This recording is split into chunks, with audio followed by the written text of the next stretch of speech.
Lord Buddha TV के हमारे तमाम दर्शकों को नमो बुद्धाय।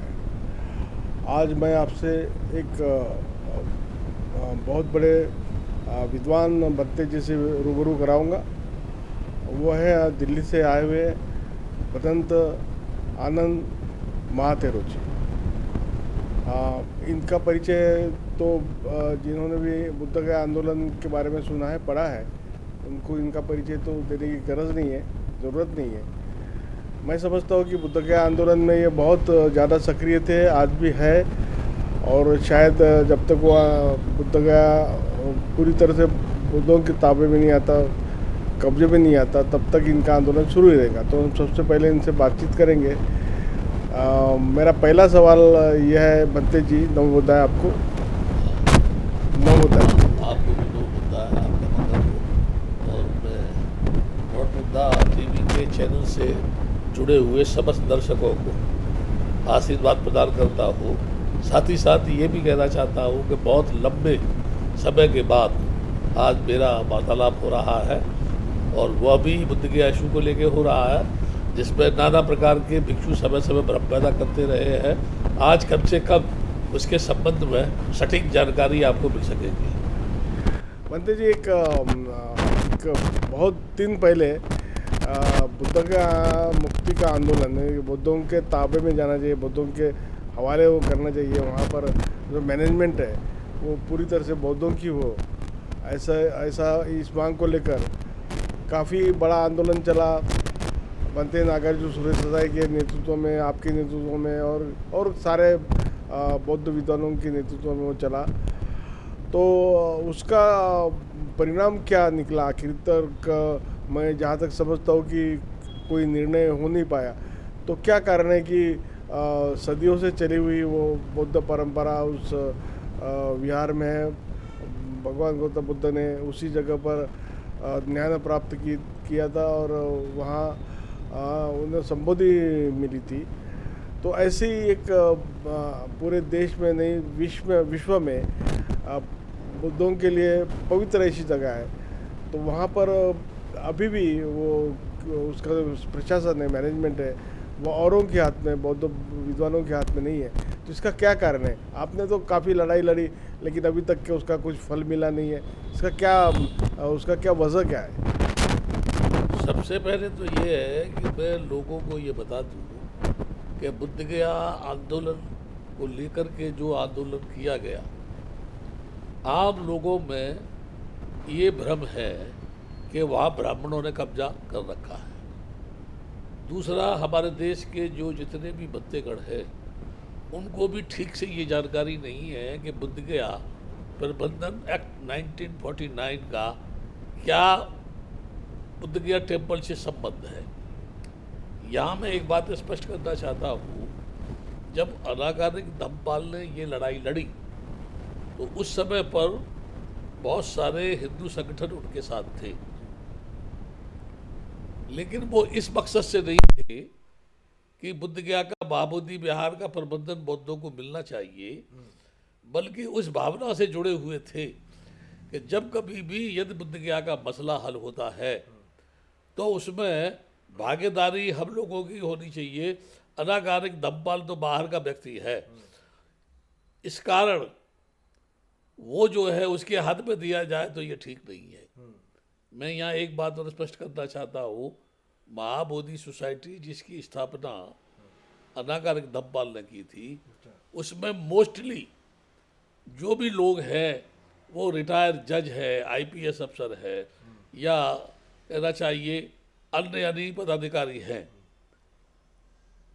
अम्बेडकराइट लोगों के अंदर इस आंदोलन को लेकर जो दिलचस्पी थी, उसको यदि मैं ध्यान में रख करके ये बात कहूँ तो महाबोधि सोसाइटी में कभी भी अम्बेडकराइट थिंकिंग की विचारधारा के किसी व्यक्ति को उसमें पदाधिकारी नहीं बनाया गया।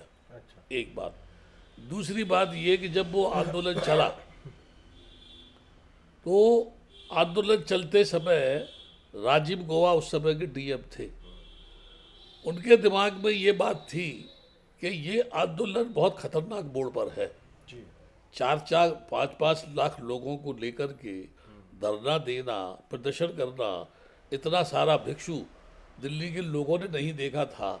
वहाँ का पुलिस प्रशासन भिक्षुओं के सामने कांपता था और शासन प्रशासन इतना परेशान था कि दिल्ली से लेके पटना तक हाहाकार मचा हुआ था। तो मैं एक बात ये बताता हूँ कि जब राजीव गौबा ने एक लेटर दिया आंदोलनकारी भिक्षुओं के हाथ में, मेरे को दिया, उसमें था कि माननीय लालू प्रसाद जी ने आपको बुद्ध गया मैनेजमेंट कमेटी में मेंबर नियुक्त किया है, आप इसे स्वीकार करते हुए मैनेजमेंट कमेटी में सदस्यता स्वीकार करें, क्योंकि उनका कहना यह है कि सदस्य बनने के नाते आप मैनेजमेंट कमेटी में रह कर के बुद्ध गया टेम्पल का विकास करें। मैंने वो लेटर ससाई को दिखाया और मैंने ये कहा कि देखो ये लेटर है, आप क्या इस संबंध में कहना चाहते हैं। तो उनके सलाहकारों ने उनको मशवरा दिया कि बंदे जी मेंबर बनना ठीक है, अभी मेंबर बन जाएंगे तो अच्छा है, कमेटी में रह के अंदर रह के आपको जानकारी होगी। जिसका बहुत लोग मेरे पर ये आरोप लगाते हैं कि इनको उस मैनेजमेंट कमेटी में नहीं जाना चाहिए था। उनको मैं दो जवाब देना चाहता हूँ। एक तो ये कि अगर उस पर चले गए तो अंदर जाने से उनको ये जानकारी हुई कि उसमें क्या क्या भ्रष्टाचार व्याप्त है।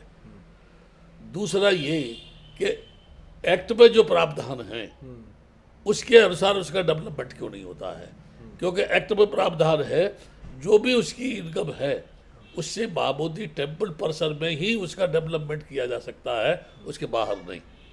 ऐसे हालात में जो लोग मेंबर बने उसमें मेरे अलावा बद्दे सुरेश ससाई जो उस समय के सर सेनापति अपने को कहते हैं, प्रणेता कहते हैं अपने को, यानी प्रेरक कहते हैं, बहुत सारी बातें कहते हैं।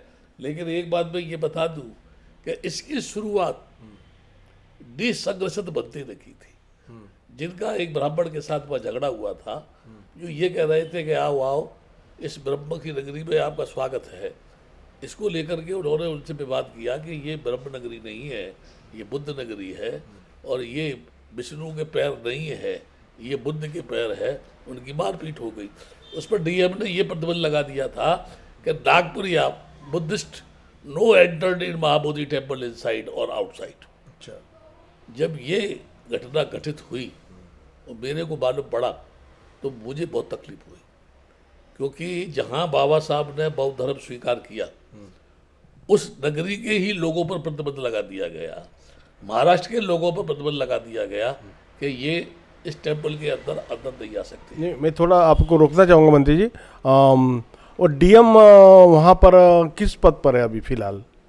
अभी डीएम जो है कोई भी हो, पहले ये कंडीशन थी कि डीएम अगरचे हिंदू है तो वो वहाँ का चेयरमैन होगा, लेकिन अभी वो कंडीशन हटा दी गई है। ये नीतीश कुमार ने ऐसा किया है कि अभी कोई भी डीएम वहाँ का चेयरमैन हो सकता है। एक बात। दूसरी बात ये, उस आंदोलन की एक सफलता बता रहा हूँ आपको कि हम जो है प्रधानमंत्री उस समय के इंद्र कुमार गुजराल से, देवगौड़ा से, उस समय सोनिया गांधी से, उस समय यानी जो भी प्रधानमंत्री रहे उनसे, विरोध पक्ष के सभी नेताओं से, ऐसा कोई लीडर नहीं किसी पार्टी का जिसको हमने मेमोरेंडम नहीं दिया हो। एक प्रश्न पैदा किया था आंदोलन के माध्यम से कि जब से ये एक्ट बना है, जब से लेके आज तक Buddha Gaya temple management committee में एक बार भी सेक्रेटरी बुद्धिस्ट क्यों नहीं हुआ। अच्छा बनते जी, वो एक्ट क्या है, उसमें क्या प्रावधान है और फिलहाल मेंबर कौन कौन है उसमें? उस एक्ट का मतलब ये है कि बिहार सरकार 3 वर्ष के लिए एक कमेटी बनाती है। उस कमेटी में 4 हिंदू 4 बौद्ध होते थे, अभी उसमें 3 हिंदू हैं 4 बौद्ध है। श्वेता जो है, महाश्वेता, वो उसकी इस समय पर सेक्रेटरी है। इससे पहले उसके दोरजी सेक्रेटरी थे। यहाँ बौद्धों में भी एक श्वेता बुद्धिस्ट हो गई, 1-2 उसके अंदर लाबा है और अदर बुद्धिस्ट है। लेकिन मैं एक बार यह स्पष्ट कर दूं, जो भी उसमें बौद्ध मेंबर बनाए जाते हैं उनको बिहार गवर्नमेंट नॉमिनेट करती है। अच्छा, लेकिन वो उनको नॉमिनेट करती है जिनको बिहार गवर्नमेंट चाहती है। अच्छा, सवाल यह है बनते जी कि यहाँ हिंदू को कैसे प्रवेश मिलता है? देखिए बाकी तो जगह पर कोई दूसरे धर्म के लोग जाते नहीं, यहीं पर क्यों हिंदू आते हैं फिर? मैं एक अब बात आपको स्पष्ट कर दूं, आप भारत की धरती पर जितने भी स्थल है, बुद्धिस्ट मोनूमेंट है, जहाँ जहाँ जाएंगे वहाँ वहाँ ASI ने इस तरह की व्यवस्था कर दी है, इस तरह की स्थापना कर दी है, हर जगह आपको झगड़ा मिलेगा। जैसे आप यहाँ जाएंगे, भद्रावती में जाएंगे, बुद्धलेनी में जाएंगे, तो वहाँ कहते हैं वो कि ये 5 पांडव यहाँ आए थे, इसलिए हिंदुओं का हकदार है, हक है यहाँ पे। आप नासिक में जाएंगे, बुद्धलेनी में, उसको लोग पांडव लेनी बताते हैं।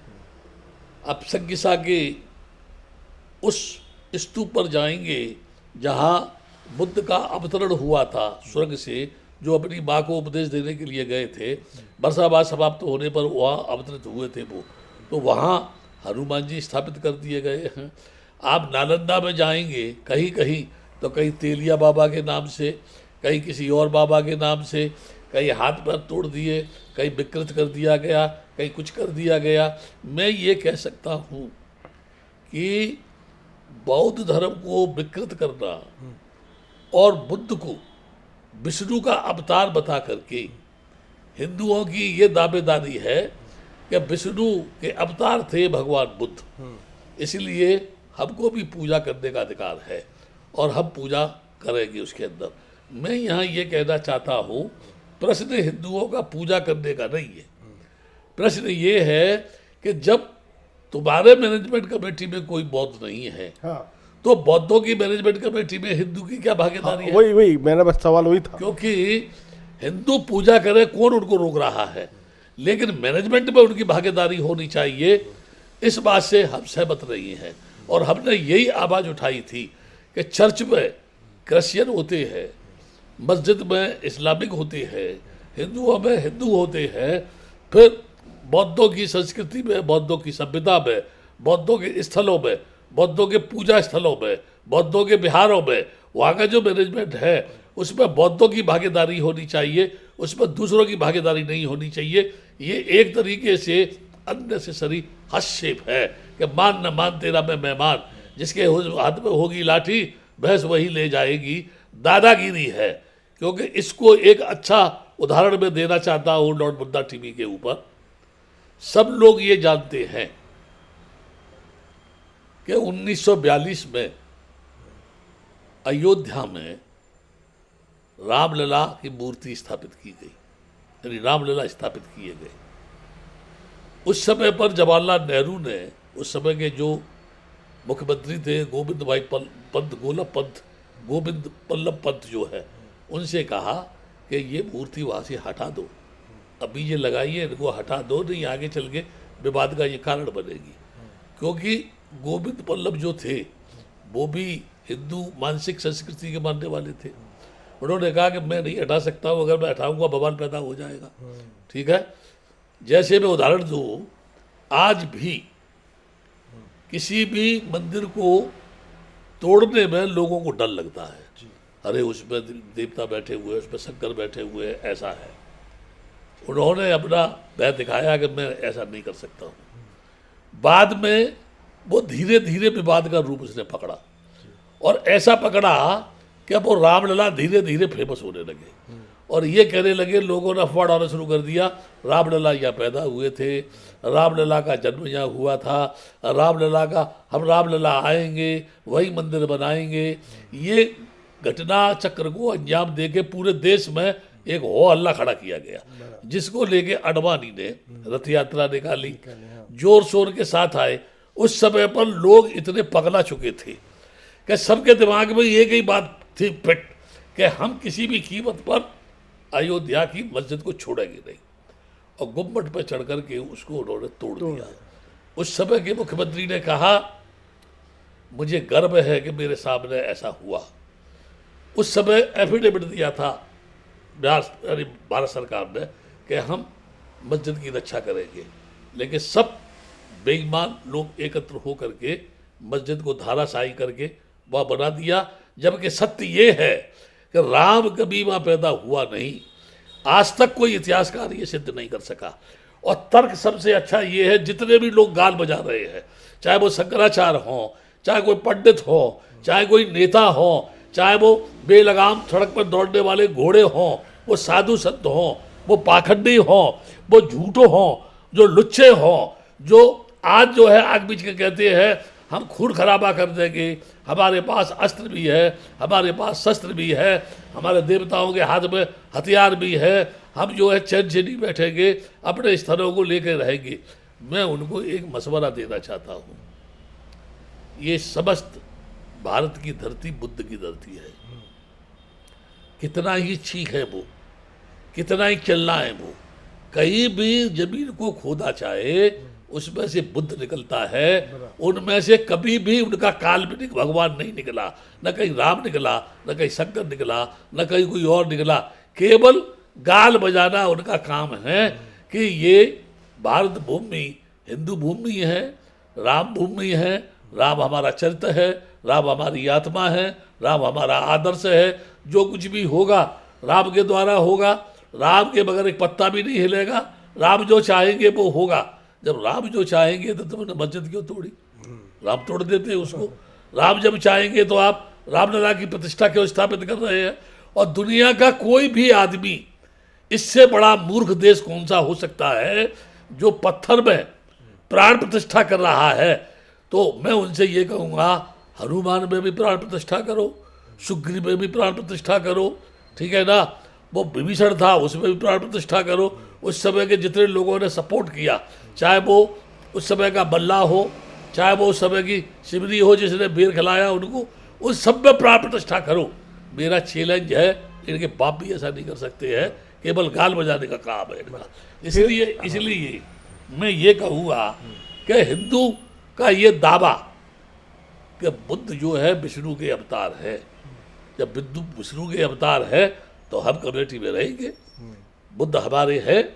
लेकिन यहाँ एक बात स्पष्ट कर देता हूँ, जब हिंदू भी बौद्ध है, सिख भी बौद्ध है, जैन भी बौद्ध है, तो मुझे देश के ये शंकराचार्य, विशेषकर योगी से कहूँगा जो मुख्यमंत्री है उत्तर प्रदेश का, कि तुम फिर ये जो गाल बजा रहे हो कि हम सब राम के वंशज है, फिर हिंदू का हिंदुओं से विरोध क्यों? हिंदुओं का हिंदुओं से नफरत क्यों? हिंदू के स्थानों में बौद्धों की भागीदारी क्यों नहीं? जब तुम विष्णु का अवतार बता के राम का मंदिर बना सकते हो, तो जिस बुद्ध को आप विष्णु का अवतार बता रहे हो, उसकी जगह पर वो बुद्ध को स्थापित करके उस महाबोधि विहार जो है जहाँ पहले से बुद्ध स्थापित है, बौद्धों को सौंपने में तुम्हें क्या तकलीफ है? आपको तो काफ़ी तर्कसंगत बातें हैं, इसमें कोई शक नहीं। लेकिन मैं फिर बुद्ध गया के सवाल पर आऊँगा। बंदे जी, बिहार के राज्यपाल रासू गवई रह चुके हैं। वो तो अम्बेडकर मूवमेंट से काफ़ी जुड़े हैं, यानी उनकी दीक्षाभूमि पर उनकी जो शुरुआत है, या तो दीक्षाभूमि पर उन्होंने जो काम किया है स्तूप बनाकर, वो बहुत बड़ा काम किया है। तो राज्यपाल रहते हुए वो नहीं कर सके कुछ? देखिए, मैं एक बात ये बताता हूँ, किसी चीज को धार्मिक नजरिए से देखना और किसी आंदोलन को राजनीतिक नजरिए से देखना, दोनों में फर्क है जी। ये सब जानते हैं कि अयोध्या साकेत नगरी थी जी, बौद्धों का बहुत बड़ा स्थल था। लेकिन राजनीतिक लोगों ने उस साकेत नगरी को अयोध्या बताकर, राम जन्मभूमि बनाकर, एक सुर में पूरे देश ने सुर में सुर मिलाकर मस्जिद तोड़ करके वहाँ राम मंदिर निर्माण करने का काम किया है। लेकिन हमारे देश में जितने भी लोग डॉक्टर अम्बेडकर के नाम पे गाल बजाते हैं, है ना, कि हम अम्बेडकर राइट हैं, मैं केवल ये कहता हूँ वो डॉक्टर अम्बेडकर के नाम पर रोटियाँ सेकते हैं और अपने समाज को धोखा देते हैं। अगर मान लीजिए उनके अंदर बौद्ध होने की भावना होती तो वो 1 मिनट के अंदर चाहे कुछ भी कर सकते थे। मैं उनसे मिला, पहले से मैं उनको जानता था, तो बोलते थे हाँ हाँ बंदे जी हम ये करेंगे, हाँ बंदे जी हम ये करेंगे। कहते कहते कहते कहते वो वहाँ से रिटायर हो गए उनको दूसरी जगह भेज दिया, लेकिन वो नहीं कर सके। और एक बात, बहुत बड़ी बात बता रहा हूँ मैं, एक भी बुद्धिस्ट ऐसा इंडिया में नहीं है जिसने कभी भी बौद्धों के उस प्रश्न को पार्लियामेंट में उठाया हो। दूसरा मेरा कहना ये है, जितनी भी भारत में बौद्ध संस्थाएं हैं, सब अपनी अपनी डबली, अपना अपना राग अलाप रहे हैं, लेकिन एक बुद्ध गया इशू पर, या बौद्धों के फंडामेंटल राइट पर, या बौद्धों के यानी कहना चाहिए मैरिज एक्ट पर, या बौद्धों के कास्ट सर्टिफिकेट पर, यानी बौद्ध सर्टिफिकेट पर एक सुर में पूरे देश की सारी संस्थाएं आ जा, ऐसा नहीं है। इसलिए मैं ये कहूँगा कि इसमें हमारे देश में बौद्धों का न होना है, बौद्धों की कमी होना है। और जो लोग अपने को बौद्ध कह रहे हैं, बौद्ध कहना कि हम बौद्ध है और गजट बुद्धिस्ट होना एक अलग चीज़ है। आज भी वो लोग हिंदू में कैटेगरी में माने जाते हैं और वो कहते हैं कि हम बौद्ध हैं। यदि वो ईमानदारी से, लीगल दृष्टि से बौद्ध बनते हैं, तो फिर उनका ये राइट है कि बौद्धों की समस्या का समाधान किया जाए। वो ऐसा आज तक, यानी भिक्षु जितने भी हैं, भिक्षुओं में से 80% भिक्षुओं को जानकारी नहीं है कि बुद्ध गया प्रबंधन क्या है, बुद्ध गया प्रबंधन एक्ट क्या है, वहाँ क्या समस्या है। 80% भिक्षुओं का आपने नहीं जानकारी है। और दूसरी एक बात और बता दूँ, इसमें 60% बच्चू ऐसे हैं जो आज भी आरएसएस की गोद में बैठ कर के, जैसे बच्चा बोतल में दूध पीता है ना, ऐसे उसमें बैठ कर के, बोर्ड की गोद में बैठ कर के खेल रहे हैं और वो दूध पी रहे हैं। उनको ये पता नहीं कि हम ये दूध पी कर के बौद्धों के साथ अन्याय कर रहे हैं और उनको धोखा दे रहे हैं। नहीं, फिर वो सवाल ये आता है बंदे जी कि अपने यहाँ जो बौद्ध भिक्षु है वो प्रॉपर ढंग से पढ़ते नहीं, प्रॉपर ढंग से उनकी पढ़ाई होती नहीं, जैसे थाईलैंड में होती है। उनका थाईलैंड में अलग एक बहुत बड़ा जगह है कि जहाँ पर उनकी ट्रेनिंग होती है। हमारे यहाँ पर ऐसी कोई जगह नहीं है, ऐसी कोई चीज़ नहीं है।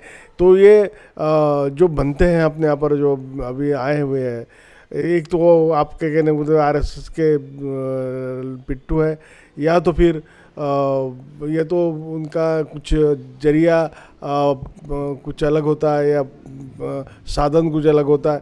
तो भिक्षुओं के इस तरह के बिखरने से ये सारी समस्याएं तो पैदा हुई है, ऐसा नहीं लगता आपको?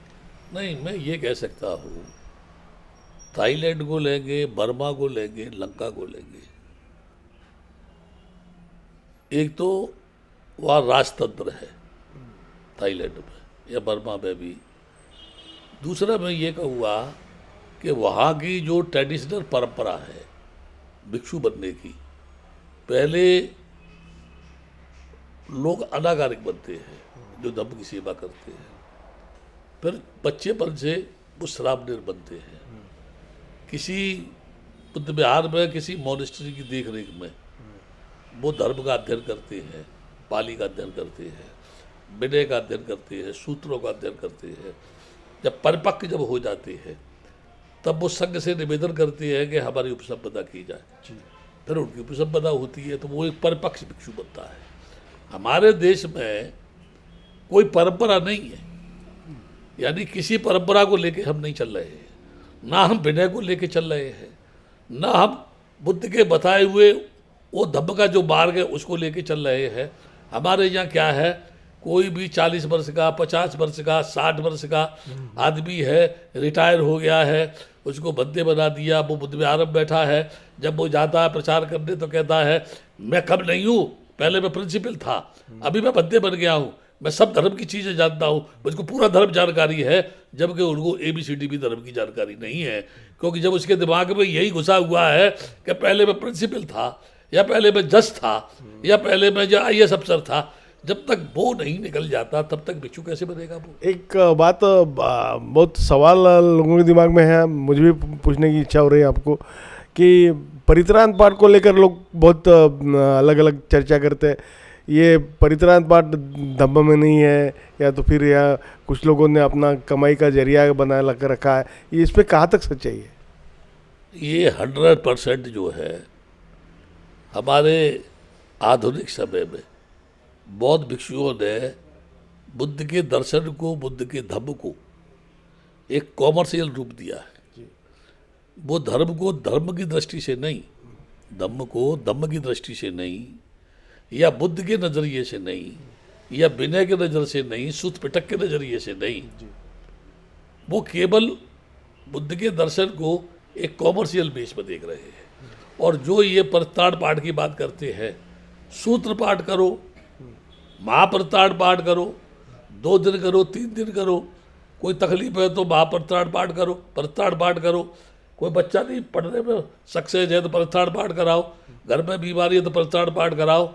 मेरा एक कहना है, जब आपका चरित्र नहीं है, आप में कोई आदर्श नहीं है, आप विनय का पालन नहीं करते हैं, आप में करुणा नहीं है, आप में सील का अभाव है, आपके अंदर जो है विनय के प्रति लगाव नहीं है, आप पूर्ण रूप भिक्षुओं के आदर्शों का पालन नहीं कर रहे हैं, तो सूत्र पाठ करने से कल्याण नहीं होगा।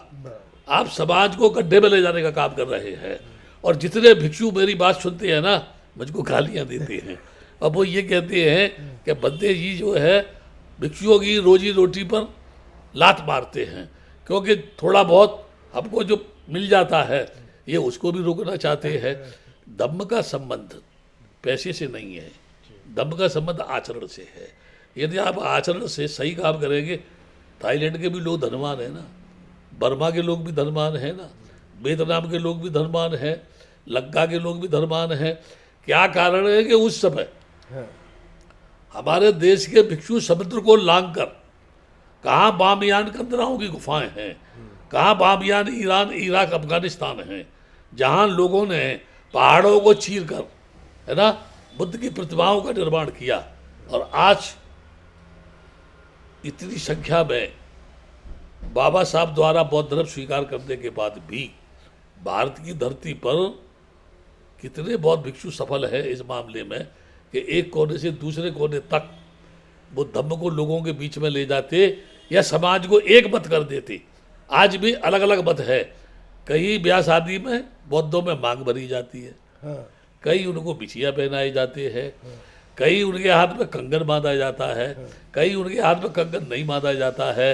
कई बंदे शादी कराने के बाद कहते हैं आप जो दान देना है दान दीजिए, कई कहते हैं 1000 रुपये लड़के वाले 1000 रुपये लड़की वाले दीजिए। ये बिजनेस है, इससे बहुत संस्कार नहीं फैल रहा। इससे क्या है, अंधविश्वास रूढ़ी को ये जन्म दे रहे हैं। और जो लोग जुड़े भी थे धीरे धीरे दूर हो जाएंगे वो जो है। और यही कारण है कि भिक्षु और उपासकों के बीच संवाद नहीं है।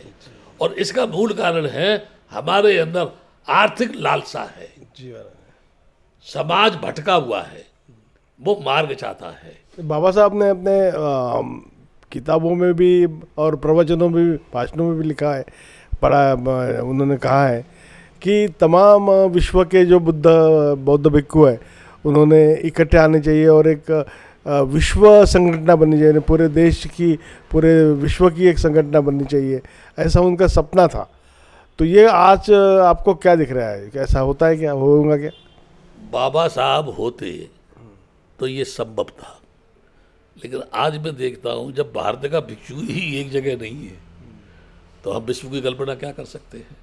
और सबसे बड़ी मजे की बात तो ये है, दुनिया के बुद्धिस्ट लोग भारत की धरती पर यहाँ की मिट्टी को माथे लगाते हैं, उसको लेके जाते हैं।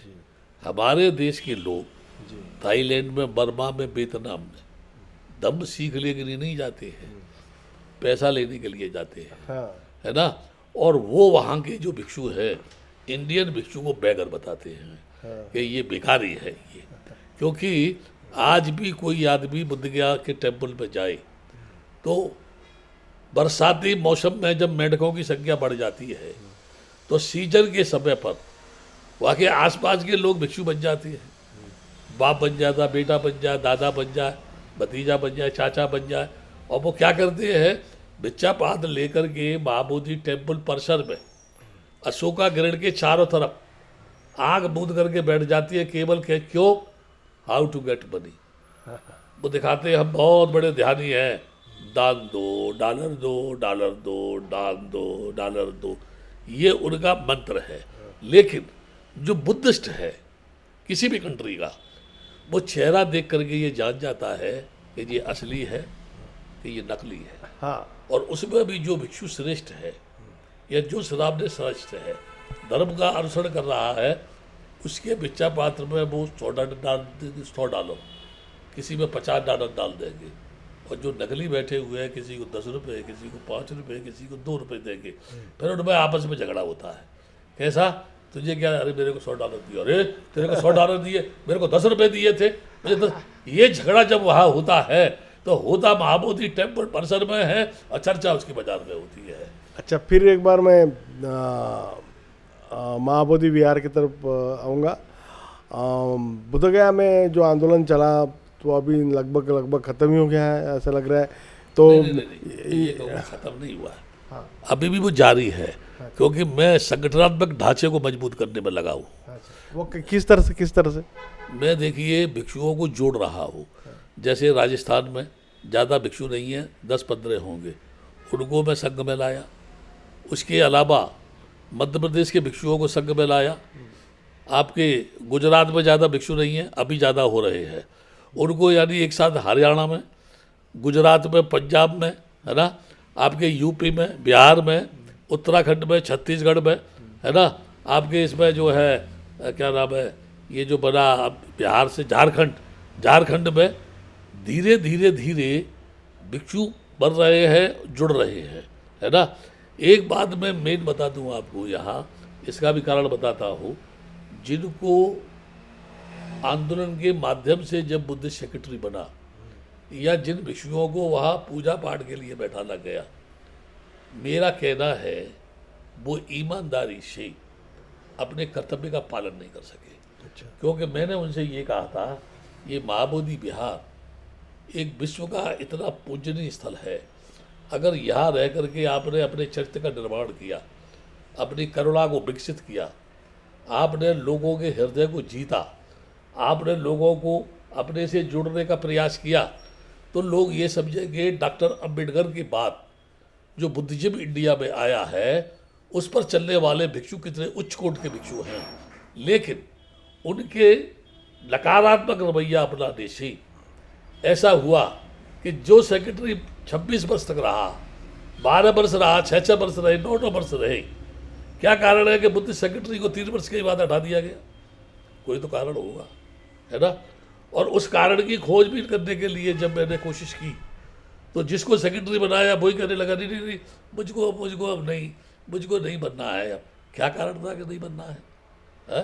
तो मैं ये कह सकता हूँ, प्रश्न है मेरे सामने अभी ये कि काश फिर से बौद्धों को मैनेजमेंट सौंप दिया जाए, तो मैं ये कह सकता हूँ वहाँ वही भिक्षु सफल हो सकता है जिसको कोई आसक्ति नहीं है और किसी के प्रति अनासक्ति नहीं है, केवल धम्म को लेके चले और विश्व के जनमानस को जोड़ने का काम करे, तो विश्व एक साथ एक मंच पर आकर के अपने धम्म को संसार के जनमानस के बीच में पहुंचा सकता है, जो कार्य बुद्ध ने किया था। आपने बातचीत करते हुए कहा कि वहाँ महाबोधि विहार के मैनेजमेंट में भ्रष्टाचार हुआ था या कुछ गलत आर्थिक दृष्टि से गलत काम हुआ था, इसमें किस तरह से वो इस तरह की घटनाएं हैं जिनको मैं टीवी पर नहीं कह सकता हूँ, है ना।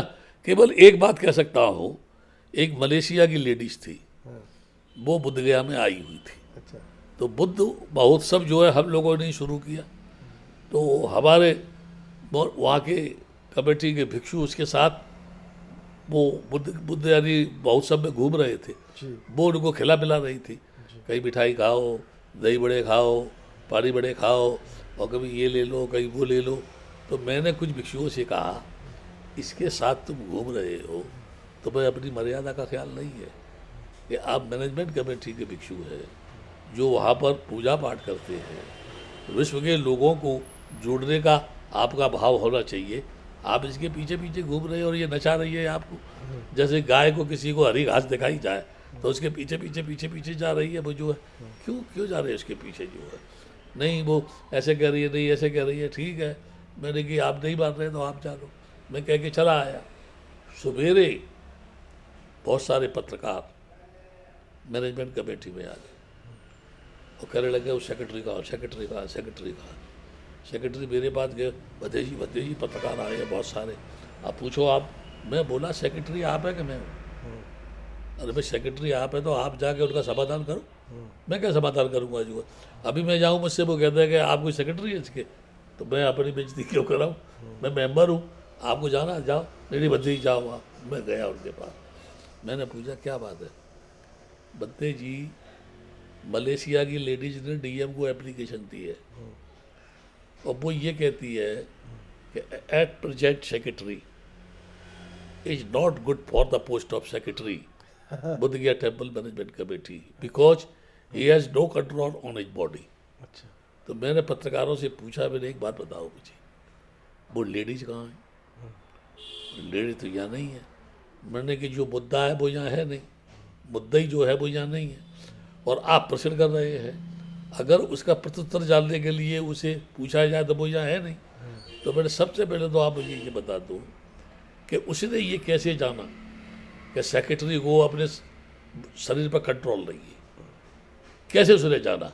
क्या सेक्रेटरी ने उसको पकड़ा, सेक्रेटरी ने उसको चूमा, सेक्रेटरी ने उसको दबोचा, सेक्रेटरी ने उसके साथ कोई बदतमीजी की? अगर नहीं है तो उसने कैसे कह दिया कि उसको कंट्रोल नहीं है? मुझे लगता है इसके पीछे कोई साजिश है? क्योंकि वो रात भर खिलाती रही इनको बुद्ध महोत्सव में ले जा करके, और सवेरे कहती है कि ये सेक्रेटरी ठीक नहीं है। रात में क्या बात थी, दिन में क्या बात थी? या तो सेक्रेटरी ने उसकी बात मानी नहीं इसलिए खराब है, या सेक्रेटरी से वो अपनी बात कुछ बनवाना चाहती थी, सेक्रेटरी ने उसका विरोध कर दिया। तो कहने का मतलब मेरा ये है, वो एक ऐसी जगह थी कि कौन किस समय वहाँ के भिक्षुओं को लपेटेगा, कौन से इल्ज़ाम में लपेटेगा।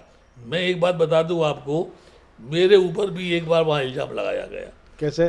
कि भद्दे आनंद जब जाता है यहाँ से, तो जब गिनती होती है उसकी दान पेट गाँव की, तो मैं उसका चेयरमैन था। जो दान पेट का जो खुलती थी तो मुझे उस समिति का चेयरमैन बनाया गया। मैं जब जाता था तभी उनके जो है सील खुलती थी और मेरे सामने ही सब पैसा एकत्र होकर के मैनेजमेंट कमेटी के हॉल में आता था। वहाँ मेरे सामने बैठकर उनकी गिनती होती थी, मैं एक कोने में बैठ कर उनका सुपरविजन करता था कौन क्या कर रहा है। तो मेरे ऊपर आरोप ये लगाया, भद्दे एकांत में बैठता है और वहाँ से वो विदेशी मुद्रा को गिनता है एकांत में बैठ के, तो उसमें बड़े बड़े डॉलर निकाल के वो रख लेता है, छोटे मोटे डॉलरों को छोड़ करके और वो दे देता है वापस, बड़े बड़े डॉलर रख लेता है। तो मैंने उसका जवाब दिया कि जब बड़े बड़े डॉलर निकाल के मैं रख लेता हूँ तो उस दान पेटिका के अंदर गिनती के समय तो कोई बड़ा डॉलर मिलना नहीं चाहिए, क्योंकि बड़े बड़े डॉलर तो मैंने रख लिए सब।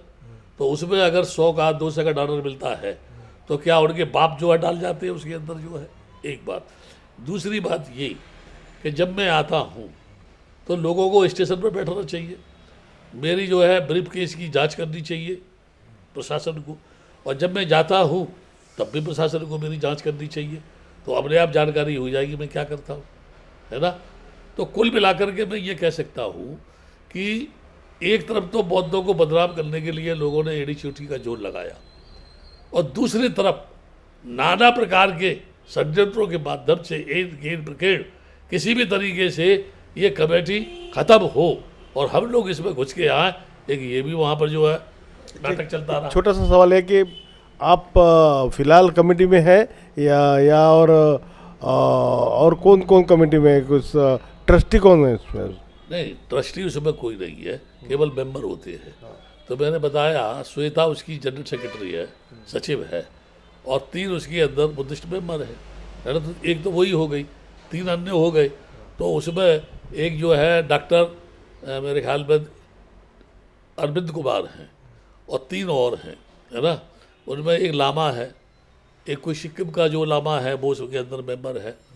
दूसरा हिंदुओं में 3 जो मेंबर है उनमें जो है इस बार मैंने सुना है कि इस बार आजीवन मठ का जो उसमें महंत मेंबर होता था, इस बार मठ का महंत उसमें मेंबर नहीं है ना? और मैंने ये सुना है कि नीतीश कुमार ये चाहते थे कि मैं मेजॉरिटी बौद्धों को दूं, यानी 5 बौद्ध रहे, 3 हिंदू रहे, डीएम कोई भी उसका चेयरमैन रहे तो मेजॉरिटी बौद्धों की हो जाएगी। लेकिन इस बीच 3 पिटीशन उसमें दायर कर दिए गए।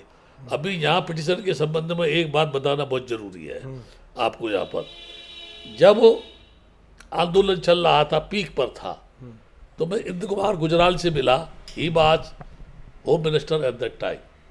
तो जब मिलने गया तो उन्होंने ये कहा कि बद्दे जी, हम बौद्धों को न्याय देना चाहते हैं, लेकिन जब सुप्रीम कोर्ट में पिटीशन दायर है तो सरकार का कहना ये है कि सुप्रीम कोर्ट में पिटीशन दायर है, 2-3 बार ये प्रधानमंत्री से मिल चुके हैं, कई बार इनकी चर्चा हो चुकी है।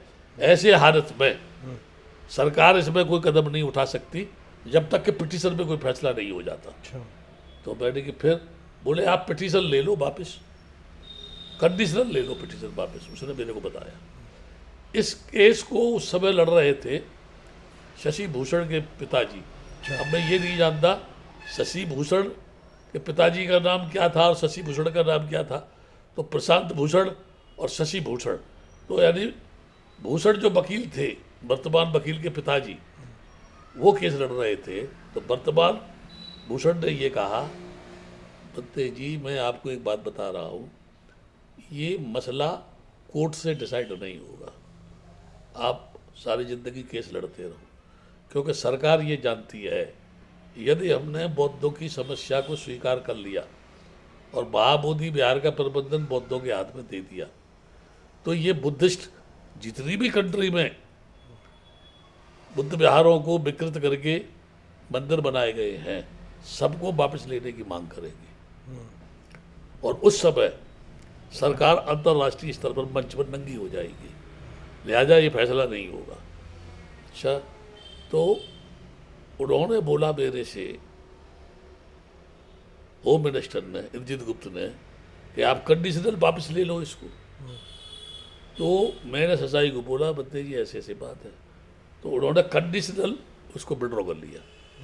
जब कंडीशनल विड्रॉ किया, अब ये बात समझने की है, और विशेषकर लॉर्ड बुद्धा चैनल से जुड़े हुए समस्त दर्शकों को सोचने की है, और जो लोग इसको लेके गाल बजा रहे हैं, आंदोलन को लेकर के नाना प्रकार का भ्रम पैदा कर रहे हैं, उनके लिए समझने की बात है क्या कि जब उसको वापस लिया तो उसमें यह कहा गया भारत सरकार हमें न्याय प्रदान कर रही है, इसलिए ऑनरेबल कोर्ट से हम अपने पिटीशन को वापस ले रहे हैं। यदि भारत सरकार ने हमको न्याय नहीं दिया तो फिर से हम ऑनरेबल कोर्ट में आ सकते हैं। उस हालात में वो जब पिटीशन वापस हो गया तो इंद्र कुमार गुजराल, इंद्रजीत गुप्त ने कहा कि आप गया में जाओ, और गया में जाकर के आप किसी से भी बात न करके सीधे डीएम से जाके मिलो, और डीएम से मिलने के बाद आप वहाँ जाके मिले। मैं डीएम से जाके मिला, उस समय मेरे पास उस समय का सेक्रेटरी था। तो जब मैं जाके मिला तो वो डीएम से बोला कि होम मिनिस्टर के यहाँ से लेटर आया है, आप किसको सेक्रेटरी चाहते हैं। मैंने बता दिया कि ये सेक्रेटरी बना दो, तो वो सेक्रेटरी बना दिया गया। लेकिन जब वो रिमूव किया गया सेक्रेटरी पद से, या ये कहना चाहिए कि एक्ट में ये प्रावधान है कि nobody entered in Mahabodhi inside, Mahabodhi temple inside with their shoes and chappal, नहीं जा सकता। एक्ट में प्रावधान है उसके अंदर कि जूते चप्पल पहन के नहीं जा सकता है। उसको मैंने रुकवाया, 2 बोरे लोगों के जूते चप्पल भरवा के मैंने मैनेजमेंट कमेटी मंगा ली। अब हंगामा हुआ बहुत जोर से, तो बद्दे लोगों ने हंगर स्ट्राइक किया, ये कहा कि Dalai Lama must say to their followers they don't enter in Mahabodhi temple inside with their shoes and chappal. तो किसी ने भी प्रशासनिक अधिकारी ने दलाई लामा से बात नहीं की, बद्दे लोगों को उठा करके जेल में डाल दिया। उस समय हमारे जो इस आंदोलन के प्रेरणा थे, सर सेनापति थे बद्दे आर नागार्जुन सुरेश ससाई को वहाँ जाना चाहिए था। वो डीएम से बात करनी चाहिए थी कि जब एक्ट में प्रावधान है तो ऐसा भिक्षुओं के साथ क्यों हुआ। उनको प्रेस बुलाना चाहिए था, उनके सामने समस्या रखनी चाहिए थी, लेकिन वो नहीं गए। दूसरा ये, जब सेक्रेटरी हटा दिया गया उस समय इस पिटीशन को रिपीट करना चाहिए था सुप्रीम कोर्ट में कि हमने ऑनरेबल कोर्ट में कहा था कि इस भारत सरकार हमें न्याय दे रही है, इसलिए हम अपना पिटीशन वापस ले रहे हैं। यह सरकार ने हमको न्याय नहीं दिया तो हम फिर से ऑनरेबल कोर्ट में आ सकते हैं। वर्तमान में इसलिए हम आए हैं कि सरकार ने सेक्रेटरी तो बनाया लेकिन 3 वर्ष के ही अकारण उसे हटा दिया, जिसका कोई जवाब नहीं दे रही है ये सरकार, बिहार सरकार। अतः फिर से हम आपकी कोर्ट में हाजिर है, हमारे पिटीशन को जो है डाइस में लेकर इसमें सुनवाई करने की कृपा की जाए। अब पिटीशन कहाँ पर है, वो लोगों के पास में है या कोर्ट में? अब वो पिटीशन तो जो उस समय दायर तो किया ही नहीं था ससाई जी ने।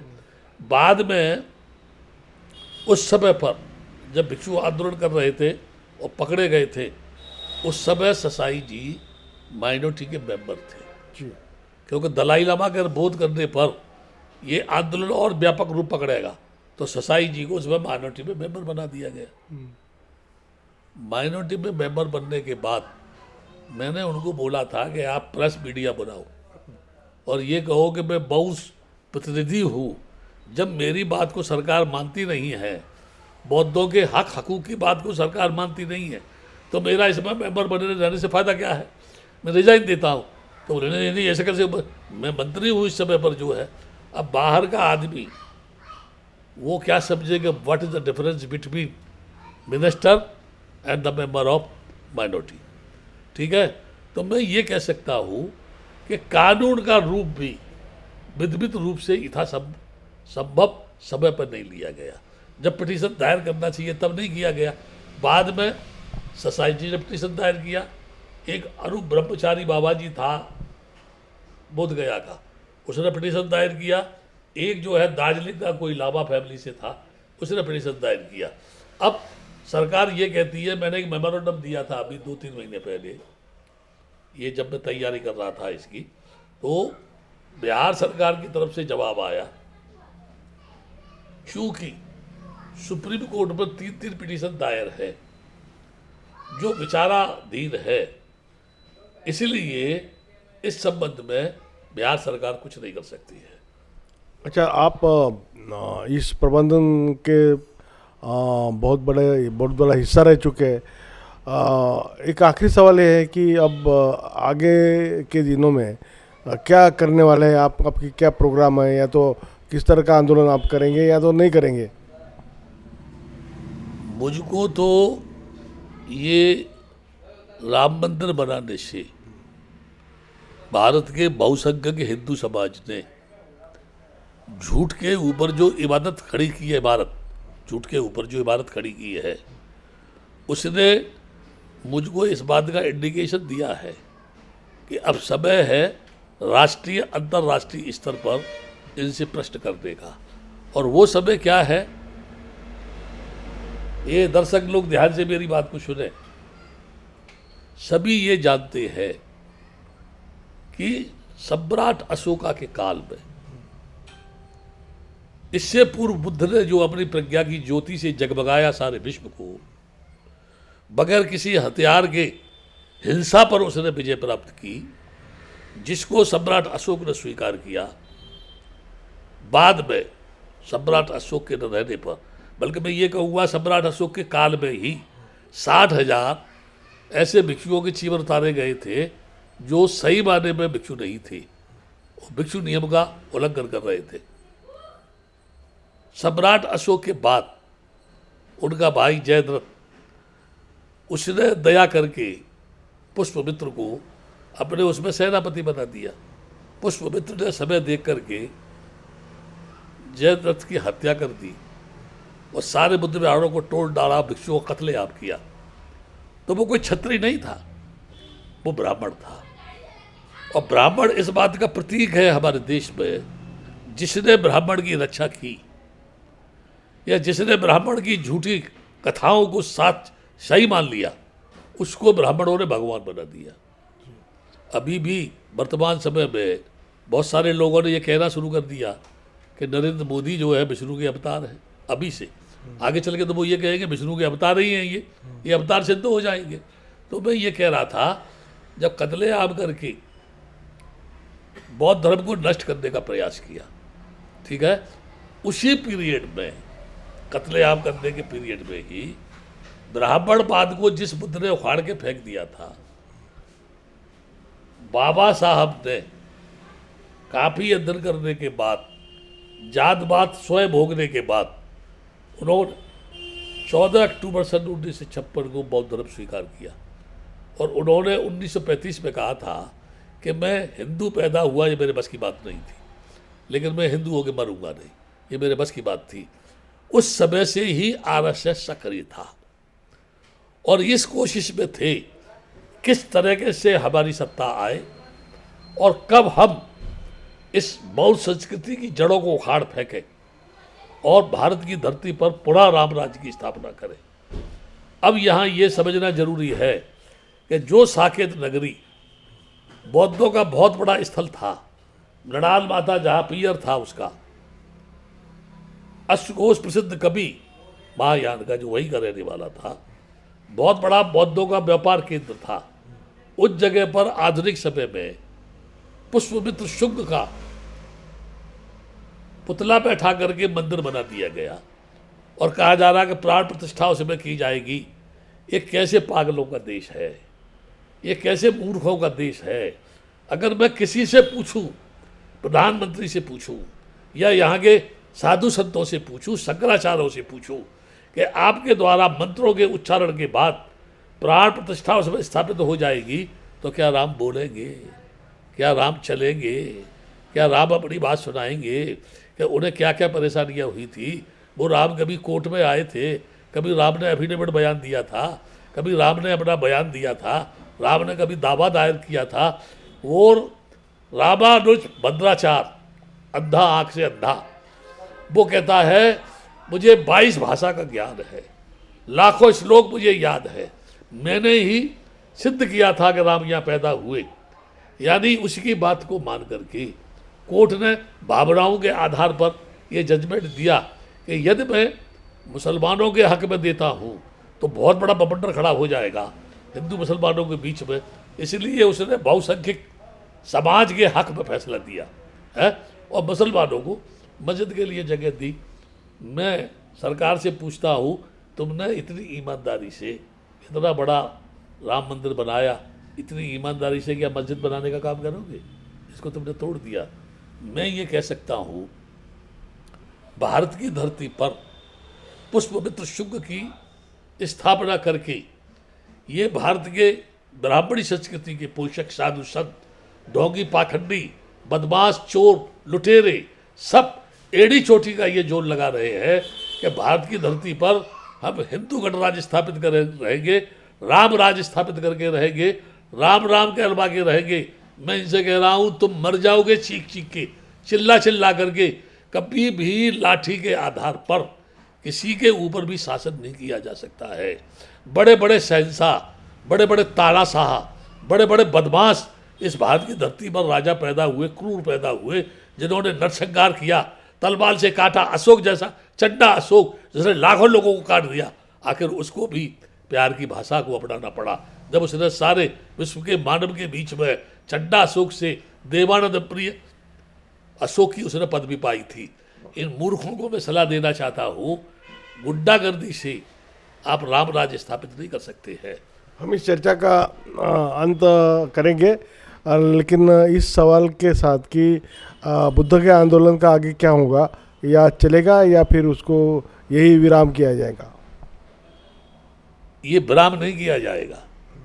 मेरा हिसाब मगरमच्छ की तरह से है, जैसे मगरमच्छ पानी की उल्टी दिशा में चलता है। मैं भी संघर्ष में विश्वास करता हूँ। बुद्ध ने अपने काल में संघर्ष किया और लोगों के दिल को जीता। मैं तो यानी कहना चाहिए एक तरीके से लॉजिकली, तार्किक दृष्टि से, हिस्ट्री को लेकर, पौराणिक दंत कथाओं को लेकर, बुद्ध के इतिहास को लेकर, है ना, डॉक्टर अंबेडकर के जीवन संघर्ष को लेकर के इस बात को राष्ट्रीय अंतर्राष्ट्रीय स्तर पर स्थापित करने वाला हूँ कि बुद्ध गया का महाबोधि विहार बौद्धों का है। सारा विश्व इस बात को जानता है, लेकिन इतने वर्ष की आज़ादी के बाद भी बौद्धों के हाथ में नहीं है। जहाँ राम कभी पैदा नहीं हुआ, एक कल्पना है, उस कल्पना को साकार वर्तमान सरकार ने किया और वहाँ एक भव्य राम मंदिर का निर्माण कर दिया। जब तक वो महाबोधि विहार के प्रबंधन को बौद्धों के हाथ में नहीं सौंपते, मैं इस सरकार के नुमाइंदों को, यहाँ के शंकराचार्यों को, यहाँ के बेलगाम सड़क पर दौड़ने वाले उन मूर्ख साधु सन्यासियों को चैन की सांस नहीं लेने दूंगा, क्योंकि बुद्ध गया महाबोधि विहार बौद्धों का है। ये धरती बुद्ध की धरती है, ये धरती सम्राट अशोक की धरती है, ये धरती अहिंसा की धरती है, ये धरती प्यार मोहब्बत की धरती है, ये धरती मानवतावाद की धरती है। यहाँ मानव ने मानव से प्यार किया है, इसी बात की संस्कृति का प्रतीक है ये देश, जिस पर पुनः उस मानवता का हनन करने के लिए ये चंडाल चौकड़ी जो उद्यम कर रही है वो किसी कीमत पर भी सफल नहीं होगी। बहुत बहुत धन्यवाद बंते जी।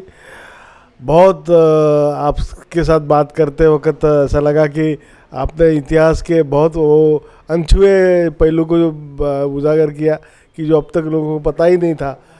मुझे लगता है कि हमारे दर्शकों को काफ़ी अच्छी जानकारी आपने दी। इस तरह के आंदोलन से जो फलित होने वाला है वो आगे तो पता चलेगा ही, लेकिन एक नया जोश, नई उमंग आपने भर दी लोगों के अंदर। तमाम विश्व के बुद्धों को इकट्ठा लाने की बात भी आपने की। साकेत नगरी यही अयोध्या है, ये भी बात आपने की। बहुत बहुत आभारी हूँ। दर्शकों, इसी तरह के बंते जी के तमाम बातों को ध्यान में रखते हुए हमारे बौद्ध बंधु आचरण करेंगे, ऐसे उम्मीद के साथ मैं आपसे विदा लेता हूँ। बंते जी, जय भीम, नमो बुद्धाय। मैं एक बार पढ़ा समस्त दर्शकों से अपील करना चाहता हूँ कि कोई भी भिक्षु आपके बीच में भ्रम उत्पन्न कर रहा है या नाना प्रकार से मनगढ़ंत कहानियों को जन्म दे रहा है, अगर किसी को शंका है तो डायरेक्ट वो मुझसे संपर्क करें, मैं उसकी शंका का समाधान करूँगा।